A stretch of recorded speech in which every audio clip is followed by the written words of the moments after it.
All right, y'all. So, something I've really this is probably the one thing I'm mad that I didn't get to talk with you guys sooner about. But if you don't know, I finished a new book. I finished another book, a book that I had been working on for a while. If you guys don't know, in the last 4 or 5 months, I've been working my way through the entire Lord of the Rings series. And I've done a video kind of talking on all of them. Let's see. So we started off, of course, with The Hobbit. Started off with The Hobbit, then we moved straight into Fellowship. I read The Two Towers, and guess what? Guess what that means? That's right. Just within the last week or two, I finally finished Return of the King. So that means I finished all four of the Tolkien books, except for the Silmarillion. Again, that's not officially a Tolkien book. That's his son who came up with like a compendium of all of his ideas and lore and stuff. So that technically is his son's work, not his work. So as for everything Lord of the Rings based, I would say that was written by him. I've read. I think he did do other books. I'm not quite sure what other books he did write though, but I do know he did write some things other than Lord of the Rings. I'd have to look that up. But as far as the main four Lord of the Rings, well, I guess The Hobbit technically isn't Lord of the Rings, but as far as his main Middle Earth books, I have finished them all. And what are my thoughts? What are my thoughts kind of on Return of the King? I really love this book. If you don't know, I wasn't super hot on The Two Towers, which is crazy because honestly, The Two Towers is far and away my favorite of the movies. Well, I should say far and away. There are times when I think it's my favorite, and then there's other times where I'm like, no, I like Fellowship more or something like that. I would say for the most part, I go back and forth, but I really love The Two Towers as a movie. It's one of my more favorites of the series, which is all the more surprising that again, coming off of The Two Towers, I really wasn't a I didn't think the Two Towers book was anywhere near as good as the Fellowship or this. Now that we've read Return of the King, far and away, I thought, in my opinion, Fellowship, far and away, in my opinion, out of the three books, is the best one. I really enjoyed Return of the King. It's probably close to as good as Fellowship is, but yeah, I don't know. I didn't mean to make this a Two Towers discussion, but really enjoyed the Return of the King. I have a nice little list here to try and keep my thoughts in order as to again, one of my favorite things to do here when talking Lord of the Rings is to try and more focus on some of the differences between the movie and the books because I feel like that's like the most interesting aspect of it. I'm sure people have been analyzing and reviewing Lord of the Rings for what probably 100 years now or something. But so let's take a look. Let me get my thoughts in order. Talking Return of the King. So chapter 1 would be Minas Tirith. So right off the dome, what are my thoughts on Minas Tirith when Gandalf and Pippin kind of go, they leave Rohan, make their way to Minas Tirith because they have something to do. So immediately, I guess kind of focusing on, oh gosh, what's his name? Denethor. Focusing in on Denethor, there is one major thing. Let me see if I can find Denethor here. The main difference I would say, a main difference I would say immediately with Denethor when you run into him in season 1 with Gandalf and Pippin is they definitely, again, I don't inherently have a problem with it, but you can definitely tell throughout all of the movies and books that I've read and watched, Peter Jackson definitely made things more dramatic.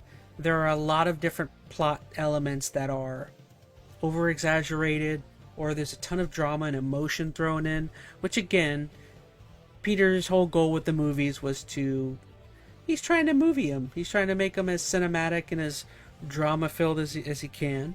So there's no surprise here that one big thing that they changed a little bit in the movies versus the book is Denethor here is far more in the movie or in the book. He's a bit more dialed back and I would say professional to an extent in some cases, and some not. Some in some cases he still is like he is in the movie, but I would say he's just dialed back a touch. He's not as crazy as the end of the movie. I mean, in the movie he's like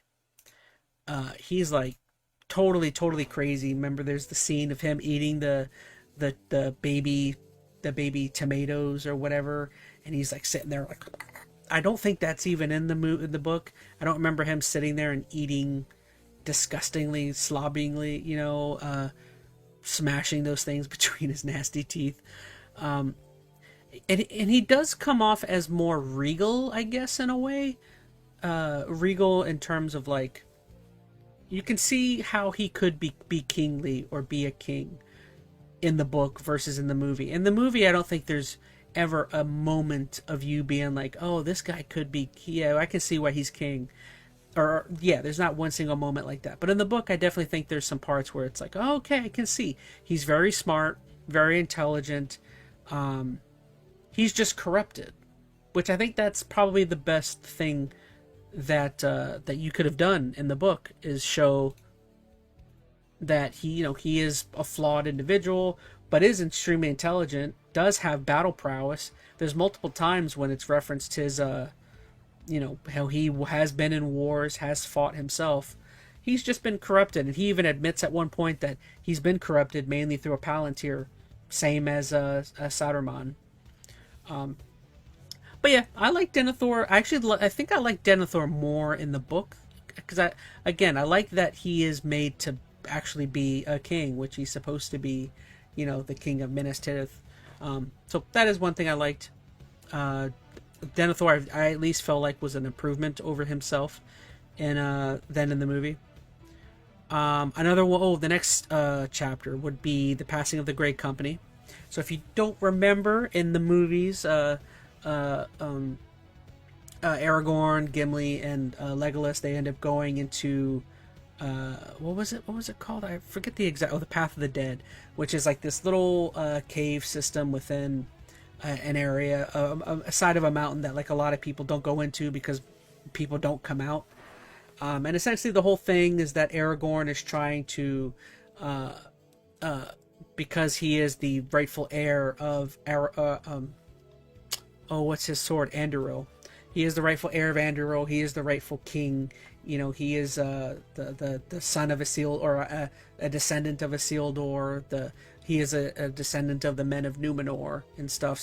So Aragorn is like the only person who can command these, or he's supposed to be the only person who can command these ghostly apparitions that are of representations of former men who, I think they ended up being cursed by one of the former kings because he requested them to come to battle, and they didn't come to his aid. They essentially got cursed because they didn't come to his aid. Where is it? Let me see if I can find it. But yeah, so essentially these men in this cave system end up being cursed because they didn't come. They were supposed to come to the aid of the king at the time, and he curses them. So the only person who can lift their curse is a descendant of Isildur, or the rightful heir, or the rightful king of Middle Earth or whatever of the region. And in the movie, it ends up being that like he gets all of the or we'll talk about this later on. Actually, I'm moving way too far ahead. Let me try and follow my notes here. And I should say, one of the major differences that I was kind of noticeable is in the movie, remember, it's just the three of them. It's just Aragorn, Gimli, Legolas that go into the mountain and seek the dead. Whereas in the book, it's like an entire like group of people, like a company of people that he brings. He brings like, I think it's this. Is it like a group of the Rangers? Oh gosh, I'm trying to remember. I think it's a group of the Dunedain Rangers they like follow him because they're trying to join the battle with him as well. And so there's a lot more going on. The whole section actually during the Path of the Dead goes on and on, I should say, in the book. Like in the movie, it seems very quick. They kind of go in and immediately they enter the wide open area, and that's where they talk to the king, or whoever the king of the dead is. Whereas in the book, they're like just continuously walking through this cave system, and it feels like a while till they get to. So again, that's a small difference. Is there's a big company of them, and there's a lot of like, I don't know. It almost seems as though there was like a town and multiple villages in the cave system that actually had people there. I don't know. I don't know what I was reading, but I felt like that's what was implicated. Whereas in the movie, it's very quick. They go in, oh, ghost, you must fight for me. I don't know. I will say I actually think I liked the movie a little bit more in terms of this section. I just think it's a little bit more dramatized, and it's more kind of scary in the movie, simply because there's less of the company that kind of goes in there. And then I feel like the section of him talking to the king is a lot better in the movie than in the book. I don't really remember it too well, but yeah, I liked it. I liked it more in the movie. That's one of the few moments I will say that I feel like I think for the most part you've probably noticed that, like, I've thought for the most part of the book chapter does it better than the movie. This is probably one of the few ones that I'm like, I think I liked how the movie did it a little bit better. Another chapter, the muster of Rohan. I will say, so I have it noted that this one plays it very close to the vest in terms of the movie, or the movie played it very close to the best in terms of the book. But one big difference that I will say, and I don't remember, I think this is the same chapter if I remember off the top of my head. One big difference that I did really enjoy here is you get to see Theoden. He musters the Rohirrim and all of this stuff, or I guess he musters Rohan in general. But there's a lot more detail in how he does this. Whereas, like, in the movies, he ends up kind of just gathers up his fleet and then just bam, he's at Minas Tirith like that. Whereas in this chapter, it's far more. Let me see if I can pull it up. Some of the Rohirrim. Whereas, like, in this chapter, it's far more detailed and intricate, and you actually get to see Theoden kind of riding around and mustering up all of the troops. He's going to, like, different villages, and gathering up his leaders from all around the region. I think if I recall, they end up finding it's a very weird section, but they end up finding a group of like natives or something, natives that like don't even speak English, but they're the natives of this weird like a forest. But these natives, like, they understand that there's an imminent threat coming to destroy everyone, and they decide to somehow help them out. And their skill set is like sneaking around and gathering information, and it's really cool. Again, like all of the different ways that Theoden is mustering not just his troop, but mustering like the entire region's battle and forces to go and join him in the fight against Sauron's, siege of Gondor that's kind of happening here. Which, speaking of the siege of Gondor, that is the next chapter. So from what I understand, from what I wrote, this chapter plays it very close to the vest in terms of. I mean, there are subtle differences, but from what I recall, I think this one kind of happens just like in the movie. There was one difference. What is the one difference I remember? It has something to do with Denethor and how Denethor reacts. Oh, okay. So there is one thing I did want to mention. I actually think this is something that's done far more, in a more cool way in the book than what happens in the movie. If you don't remember, Éowyn, when she initially joins the fight, remember she throughout like the series or the second movie and in particular, or the second book and the movie and then the third, it becomes a recurring theme of her saying that her worst fear is dying alone, or dying in a cage, locked in a cage or something, for the rest of time or something. She doesn't want to be caged. She doesn't want to be held down and told she has to be this type of lady. She actually like she wants to be a warrior and things of the sort. And in the movie, maybe because it's a movie and there's no choice but giving it away, but there comes a point where, as as Theoden is gathering up his forces, he ends up essentially telling Pippin, because Pippin wants to join his fight. He's like, well, this Middle Earth is my home too. I want to fight. And Theoden and Éomer essentially tell him, no, you're too small. You can't make a difference.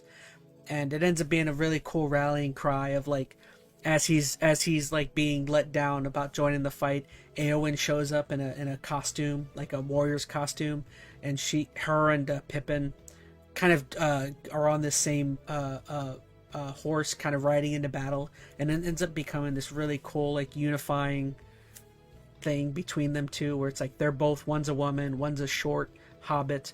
They're both kind of overlooked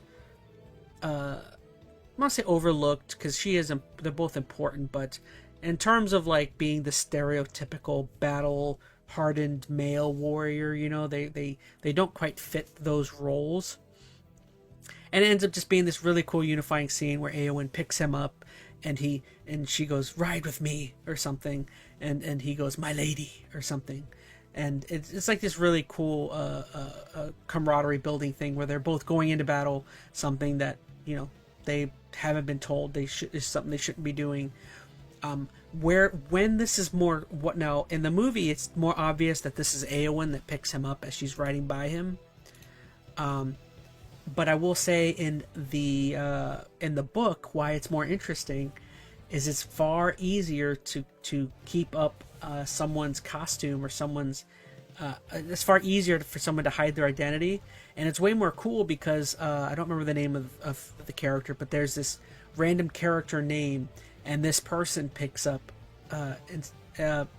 Pippin, joins him in fight.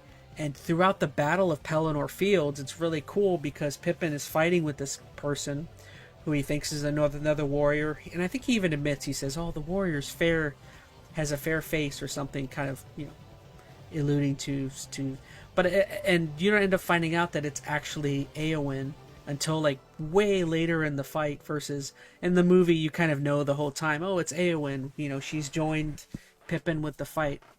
Again, I like in the book, I do kind of like it in the book a little bit more how that surprise is a bigger deal and more, you know, no one you don't see it coming that is Eowyn and she's helping Pippin out in the fight. I will say a subtle difference here is in the major battle of Pelennor Fields, when you get to the section of Eowyn and the Witch King of Angmar, when they're doing battle out in the field, where essentially King Theoden is murdered, killed by the Witch King. A subtle difference here is it's a little less cool for Eowyn, I guess I should say. I don't even think the famous line from the movie is in the book, which is the Witch King of Angmar saying, no man can kill me, and then she stands up and she says, I am no man, and she stabs him, and, you know, whatever. I don't think that happens in the book from what I recall. In fact, I think they kind of allude to the fact that the entire time that Theoden is on the ground dying, he doesn't even realize that Eowyn is there. Whereas in the movie, Eowyn's like crying above him and is like, oh, my king, you know what I mean? But yeah, in the book, instead, it's like Pippin that's kind of there consoling him as he's dying. And then Éomer kind of shows up last second to see, you know, the post what's happened. But yeah, again, Eowyn, I feel like she kind of gets done a little dirty, I guess I would say, in the Battle of Pelennor Fields. Like, she is there, she plays a huge part, it is cool to see her fighting, but yeah, I don't know, I just feel like a little bit of the emotional stuff with her and Theoden are like almost totally non-existent towards the latter end of the movie. Again, I don't even think Theoden even realizes that's her that's there. He like doesn't acknowledge her at all, which you would think he would. So yeah, that's a subtle difference again that I felt like, I don't know, I just wasn't. I think I preferred how the movie did it, is all I'll say. Oh, and one other thing I forgot to mention, the what was it called? The Army of the Dead. So, the Battle of Pelennor Fields. In the movie, if you don't remember, the Army of the Dead essentially wipes out the entire battle of the Pelennor Fields. They essentially win the entire fight for Aragorn and everyone. Hey, there's a Cairo in action in the Twitch chat. Says, yo, what's good, Brody? How's it going? Just followed you. Hey, appreciate that. Thank you so much. Appreciate you over there. Sorry, I normally just kind of follow my YouTube chat primarily, so I'm pretty bad. I normally follow my Twitch chat on my phone. My phone's dead right now, so appreciate you following Cairo in action. If you wanted to better follow some of the chat, yeah, maybe you can check me out on the YouTube side, but I'll try and keep up. It's hard to keep track of multiple chats for me. The chat up on screen, that's my YouTube, so.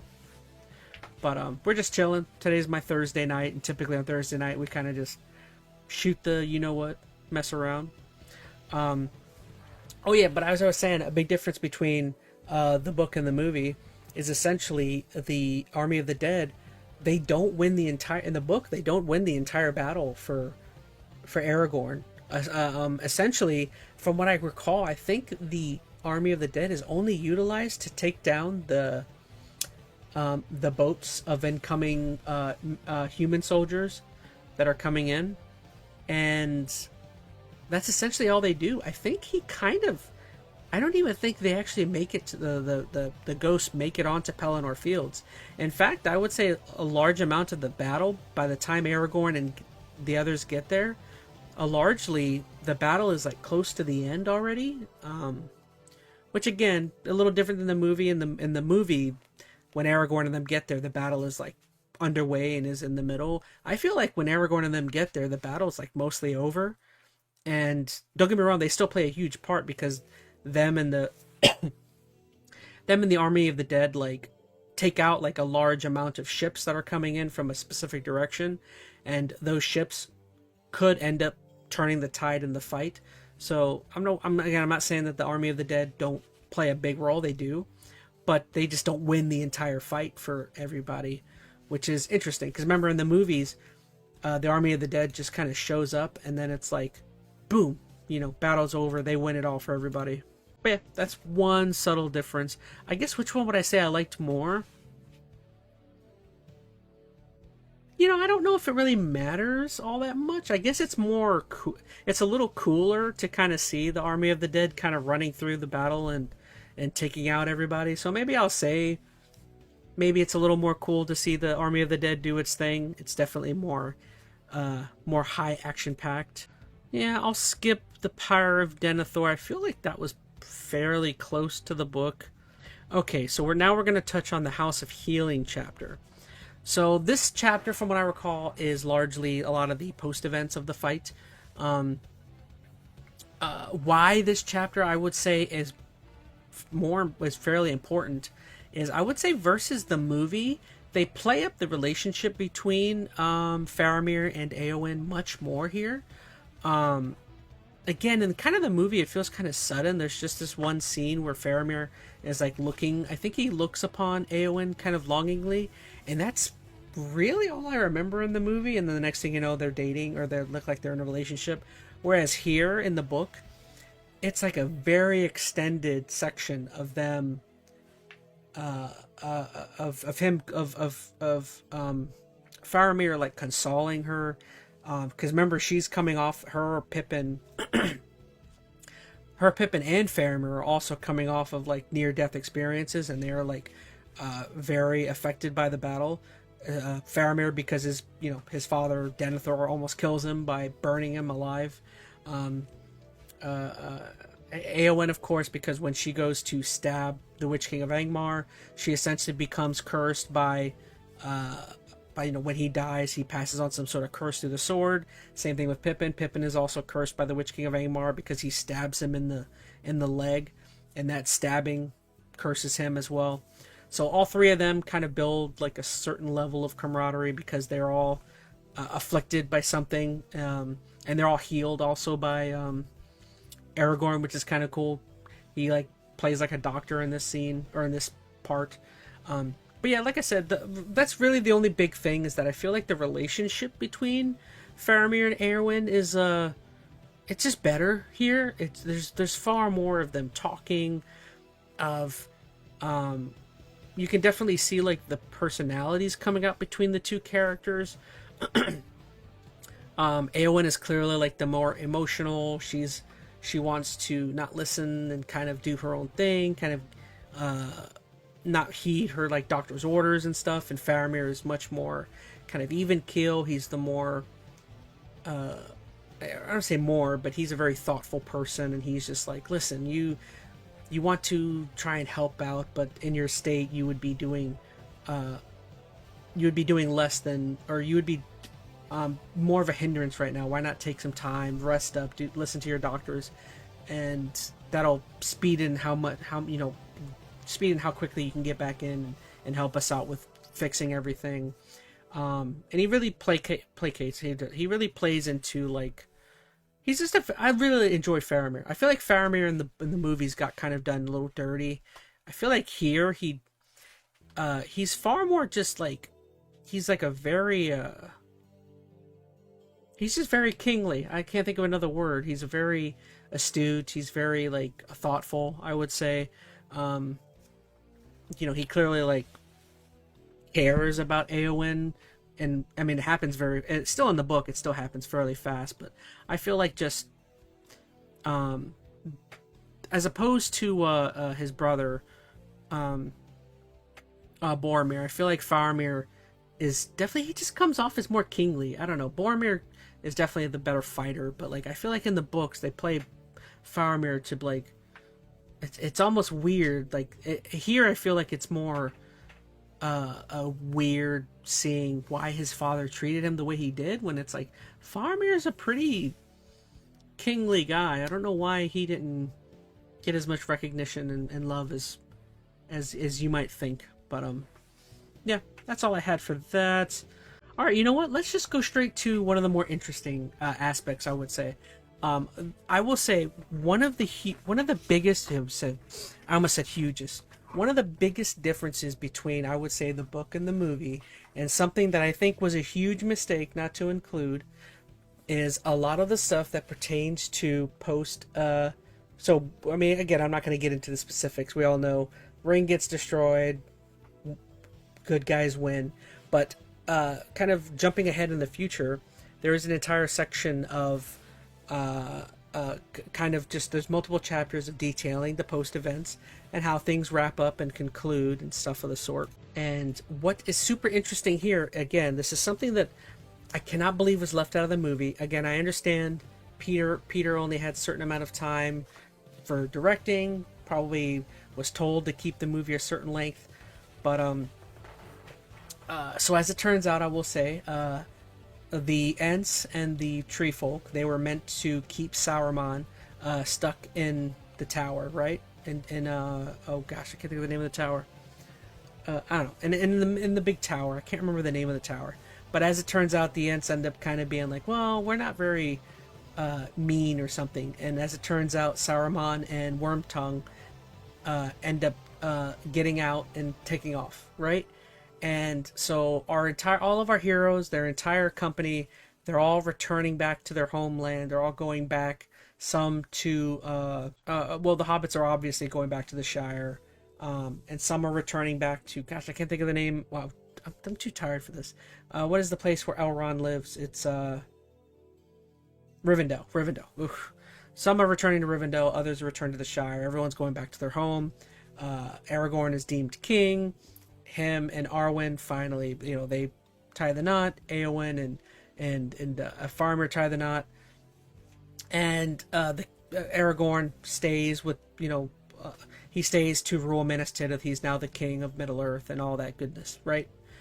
So all of our heroes, Gandalf, the hobbits, Gimli, Legolas, all of our main crew, they're all returning home back to their homelands, and there's this really cool scene as I keep saying scene. Could it be a scene? It's in a book. There's a really cool section where as they are returning home on the side of the road, they find a beggar, and the beggar ends up being Saruman, which ends up being a really cool section. Because again, by this point in the movie, Saruman's dead, right? He died on the tower, or he ends up being stabbed by Wormtongue because Wormtongue gets mad at him because he's so mean to him. And Saruman dies there at oh gosh, it's gonna kill me until I figure out the name of Saruman's tower. Hold on, Isengard. Oh my goodness, I couldn't think of the word Isengard. Originally we all know Saruman dies at Isengard. Well, in the movie he dies at Isengard. Wormtongue dies there. But again, in the book it's cool because they end up escaping Isengard, getting past the Ents, and our heroes on their way home, they end up seeing a beggar. The beggar ends up being Saruman and Wormtongue, and it's just a really cool section of Saruman just knowing that, or thinking that they're there to gloat and to rub it in his face that he's lost and that he's now nothing. And our heroes are like so nice and so friendly, and and are understanding, and they're just like they're like, oh, we, you know, they're not rubbing in his face. They're being as courteous as one can be, and he's just such an a-hole douchebag about the entire thing. Um, and I think there ends up being a thing with the pipe weed, where if you remember, they like smoked and ate. They smoked all of his pipe weed and his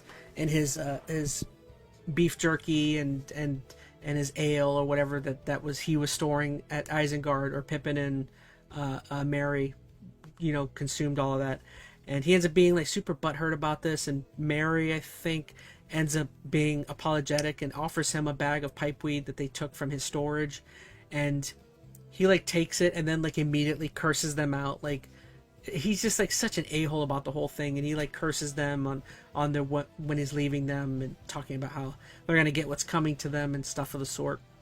And just there's this really cool section of when our hobbits finally get back to the Shire, or the land of, no, not the Shire, Hobbiton. I think Hobbiton is the larger region where the Shire is located. And there's this entire section of like while they were gone, or I should say before we get there, they're in Bree and a couple of the other areas outside of Hobbiton. You can kind of see some people. There's like talk of people being afraid of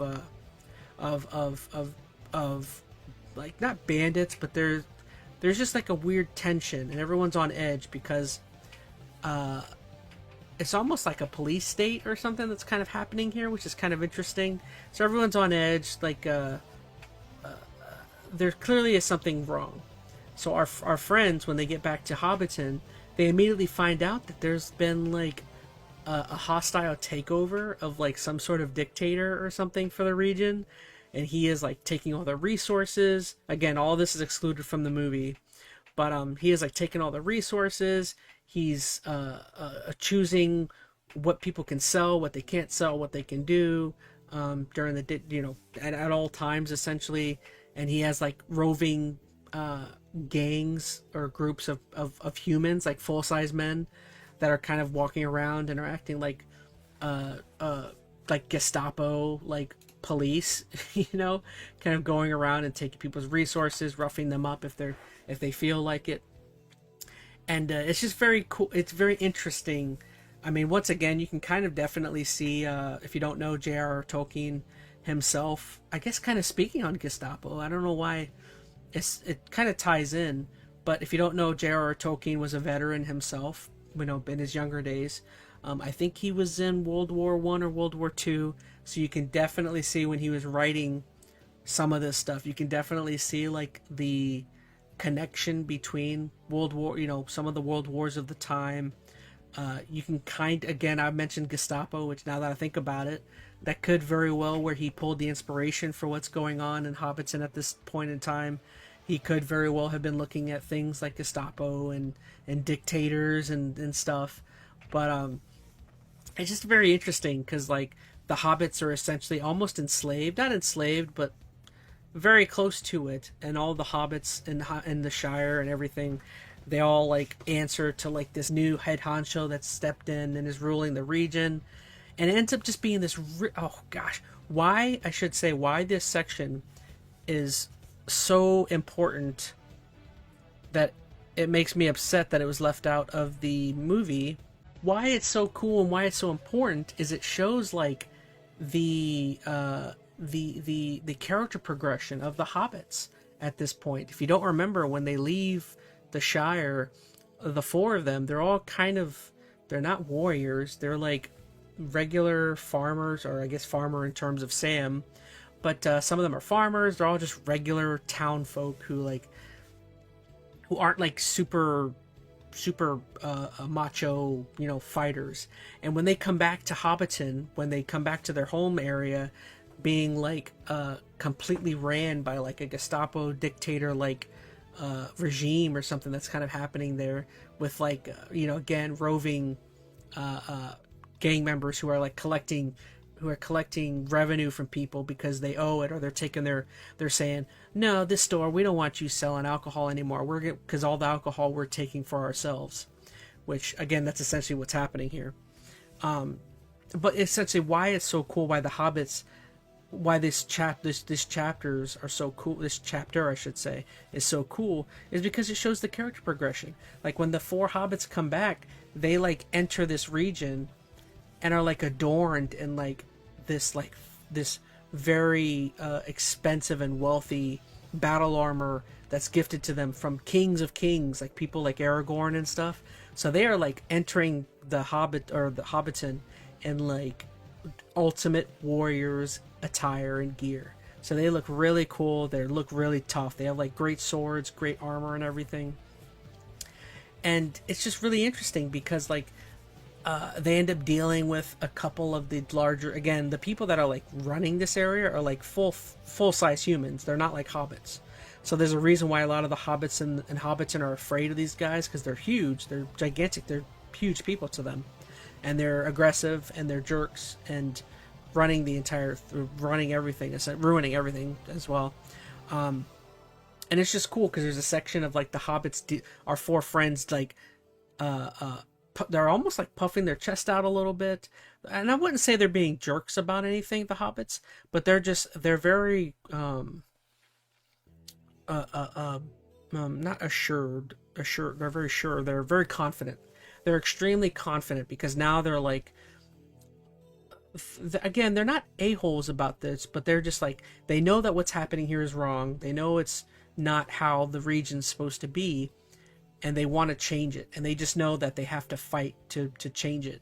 So it's just really cool because like there's this entire like just chapter of like the hobbits just going around to all of the regions of Hobbiton, rallying the forces of hobbits and rallying all these different hobbit people, and they end up creating like I think it's like a 400 or 500 hobbit army, essentially, between all of these hobbits, like the proud feet, the Tooks, the people of the Shire. You have like the Brandy. Is it Brandy? The Brandy Bucks. You have like all of these different families of the Baggins.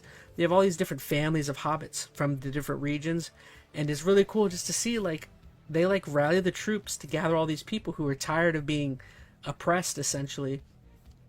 And there's an entire war that happens in Hobbiton, in the Shire, I should say. In particular, in the Shire, there's a war that's not in the movies, and it's so cool because you have like a war of like 100 of these the people from this like a Gestapo gang versus like 500 of these hobbits, and like the hobbits like brutalize these 100 people, kill like all of them, or kill and prison, some of them as well, and it's just really cool. They like do that, and then when they eventually get to the leader, Frodo and all the others, the leader, as you might guess, it's Saruman.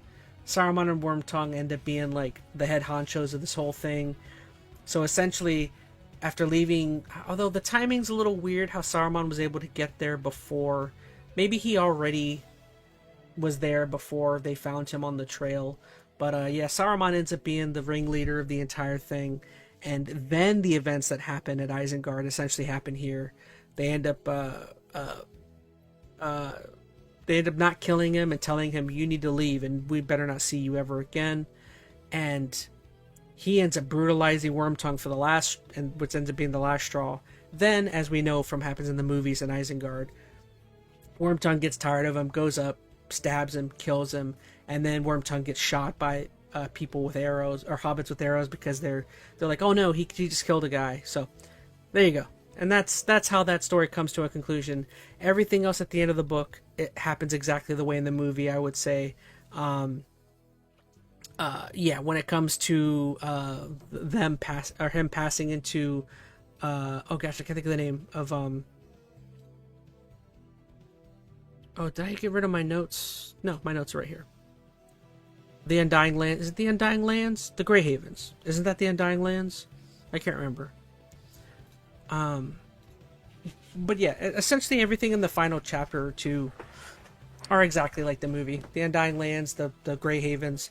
It happens exactly like that. And then that's how the movie comes to an end, or the book comes to an end, is the same fashion.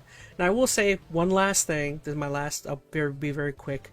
One last thing that I did notice that I do think is subtly different, not subtly, it is different than the movies, is it becomes a total surprise, as you might guess, that Frodo goes and joins them on their final trip to the Undying Lands, and it becomes a total shock. I would say in the book it's not a total shock, though. There is a certain dialogue section that takes place between Arwen and Frodo, where Arwen gives off the impression that she knows Frodo's not the same Hobbit that he was in the past. She knows he is a forever cursed being and someone who like cannot live a normal life to an extent. So again, there's a whole where she's like, I sense this about you, Frodo.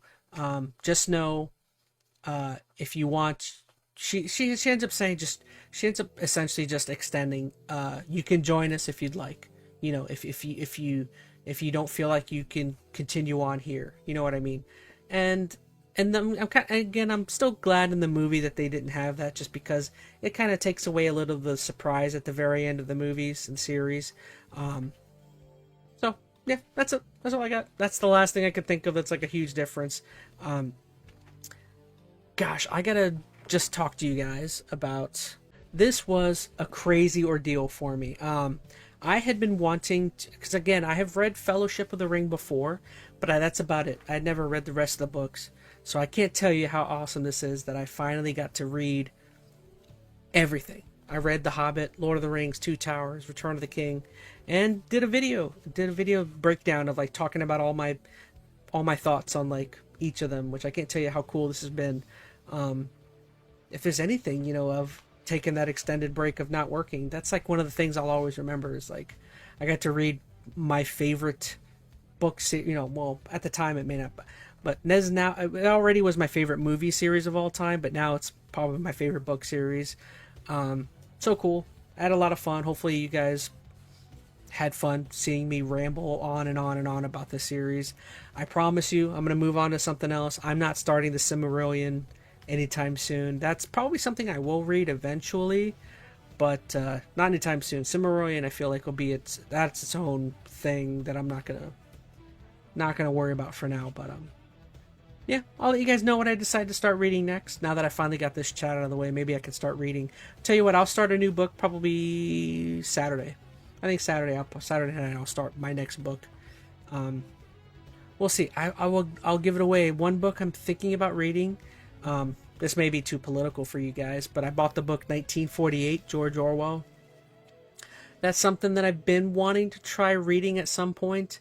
That'll probably be like the most extended political talk I'll ever talking about that book if I read it. But yeah, there's a couple things I'm thinking about maybe rereading the whole Harry Potter series. I have all those books still, and I haven't read them since probably high school. I don't know. That could be a direction. I'll definitely read them at some point, but I'm definitely curious about like the difference between reading an entire series like Lord of the Rings and then going and reading kind of like a kiddie. Not saying Harry Potter's kiddie, but compared to like these type of books, I have a feeling the Harry Potter books are going to be so short in comparison. You know, it'd be interesting. But yeah, like I'm saying, that's probably what I'm going to do is either 1948 or go straight into Harry Potter. I haven't figured it out yet. I'm thinking maybe 1948 first, simply because Harry Potter is going to be a large undertaking. That's going to take me forever to read all those, but I think that'll be interesting too. Alright, y'all. So what are we at? 2:15? I had one more video. Well, well. Looks like you've reached the end, haven't you? You imbeciles. On Enter ChazmaN, you'll witness gaming brilliance beyond your comprehension. ChazmaN Live brings the drama. Mondays, Tuesdays, Thursdays, Fridays, and Saturdays at 5:30 p.m. EST. Longplays delivers full journeys, uncut and unspoiled. Join the Patreon, Discord, Instagram, and TikTok below, if you can manage it. Still not following Enter ChazmaN? Then mediocrity clearly suits you.